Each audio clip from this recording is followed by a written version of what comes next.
berkhianat kepada kaum muslimin ikut bersatu dengan bergabung dengan kaum kafir Quraisy.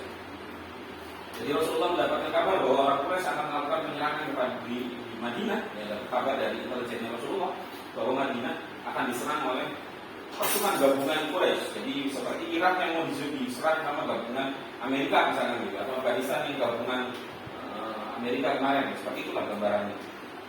Kekuatan pasukan kafir ini kekuatannya 30 ribu pasukan. Sedangkan kaum muslimin pasukannya hanya 10 ribu pasukan. Jadi 1 banding 3.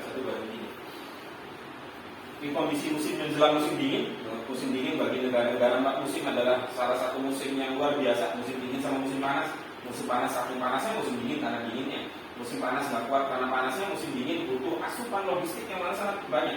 Jadi kalau di musim dingin itu asupan logistiknya bisa 2 kali lipat karena perlu makan yang lebih banyak untuk menghangatkan tubuh, kemudian untuk menjaga kondisi tubuh dan juga butuh pakaian yang lebih tebal dan sebagainya. Jadi itu kondisinya luar biasa. Di mana kemudian Madinah masih baru berdiri sehingga kondisinya belum stabil. Diserang sedemikian rupa sampai sesuatu yang paling luar biasa di perang Khandaq ini adalah doanya Rasulullah. Doa Rasulullah menjelang perang Khandaq itu beliau berdoa, ya Allah, kalau sampai kaum muslimin hari ini menang, dikalahkan oleh orang kafir Quraisy, maka selepas ini tidak ada lagi orang yang akan menyembahmu ya. Luar biasa itu doanya. Doanya udah ngancam gitu. Doanya ngancam Allah. Doanya ngancam Rasulullah. Ngancam Allah itu doanya. Udah ngancam aja. Bahwa kalau misalkan ini kalah sampai kemudian kaum muslimin kami kalah, maka selepas ini tidak akan ada lagi yang menyembah Allah.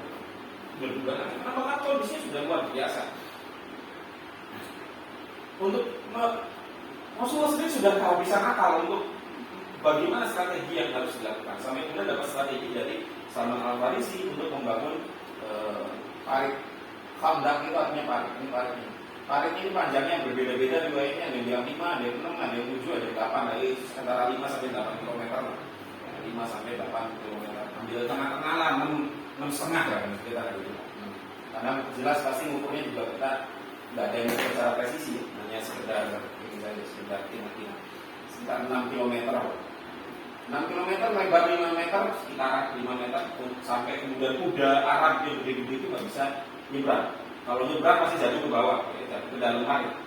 Kemudian di paritnya dalamnya sekitar 3 sampai 5 meter, bergantung kedalaman beda-beda. Kedalamannya antara 3 sampai 5 meter. Bikin parit lebar 5 meter, kedalaman 3 sampai 5 meter, dapat 5 km. Luar biasa itu tenaganya. Belum lagi tanahnya ada banyak batunya gitu kan ya. Luar biasa sebenarnya. Saya dulu waktu ospek itu pernah disuruh bikin tempat sampah. Pernah bikin tempat sampah kan? Di ospek tuh, bikin tempat sampah. Tempat sampahnya harus berdiri itu nggak boleh kelihatan tanahnya. Iya, 2 meter, 3 meter. Tempat sampah 3 meter kali 3 meter, 3 meter, beberapa orang macul gitu kan. Itu luar biasa ya Allah, tenaganya orang biasa macul. Ini saya kebayangin bikin parit kayak gitu. Luar biasa. Di tengah kekurangan pangan dan sebagainya, Rasulullah, para sahabat sampai harus diganjel batu, ya, diganjel batu. Kalau sekarang kan mungkin nyembohin perut, kalau dulu juga sama nyembohin perut, tapi kempes-kempesan gitu kan. Ada diganjel 1, 2, yang Rasulullah malah 3 ganjelannya. Kita paling ngantongin batu pas pengen BAB, nggak bisa, nggak ada tempat. Kondisi luar biasa, kurang makan dan sebagainya. Di kondisi yang paling bawah tersebut, Rasulullah masih memberikan visi yang luar biasa kepada siapa? Kaum muslimin saat itu, kaum muslimin Madinah. Pada satu waktu, pada saat para sahabat menggali parit, ada satu batu yang lumayan besar. Kemudian susah sekali untuk dihancurkan. Para sahabat bergantian tidak pernah bisa menghancurkan.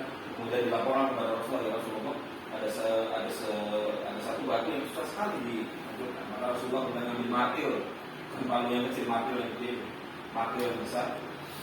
Ini menunjukkan kekuatan Rasulullah luar biasa. Padahal batunya 3 bentuknya itu ganjel masalah para empong ya,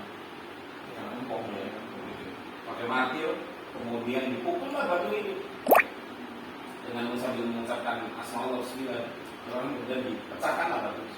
Pada pukulan yang pertama terpercik, kemudian terpercik terpercik api sampai keluar api.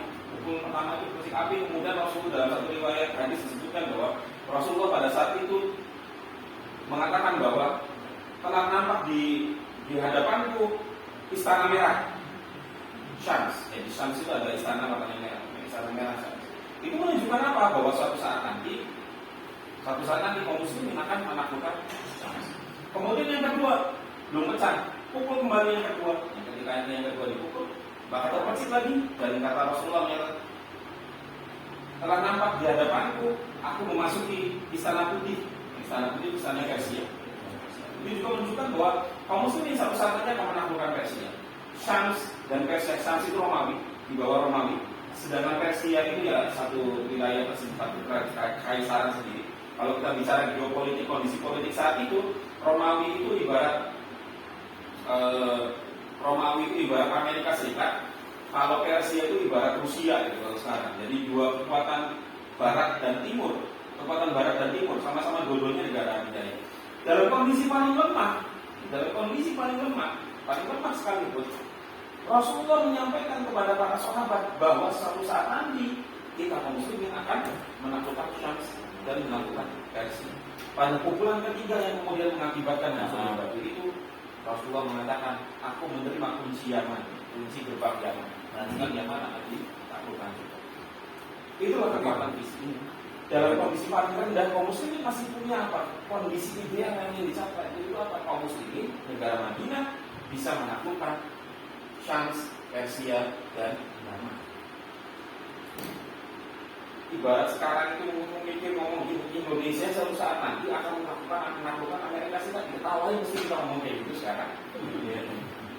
Kita akan bilang Eropa itu akan dikuasai oleh Indonesia. Diketawain kita sekarang. Ya memang visi itu begitu. Kalau belum diketawain bukan visi namanya. Visi itu harus begitu. Sampai harus diketawain sama orang.